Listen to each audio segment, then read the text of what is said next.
Pues lo valoro, señor Monago, trabajando todos los días para que eso no ocurra. Eso hizo posible que usted dejara 50.000 parados más de los que hay ahora en Extremadura. Sencillamente, trabajando, señor Monago, para que eso no ocurra y para que le demos la vuelta a las estadísticas del INE. El futuro de esta tierra va a depender esencialmente de lo que seamos capaces de hacer entre todos los extremeños y todas las extremeñas. Yo no soy un optimista antropológico, lo que sí le puedo asegurar que soy mucho más optimista de lo que sus palabras representan. ¿Por qué? Pues porque nadie tiene la más mínima duda de que no se pueden proyectar los datos de hoy a dentro de 40 años porque será otro mundo, absolutamente diferente.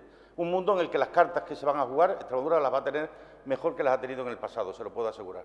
Y no desde el optimismo, sino desde el realismo de una región que ha sido capaz, en 4 años, de haciendo las cosas razonablemente bien, porque los empresarios así han querido, han arriesgado su dinero, han arriesgado su capital, su patrimonio y han creado empleo.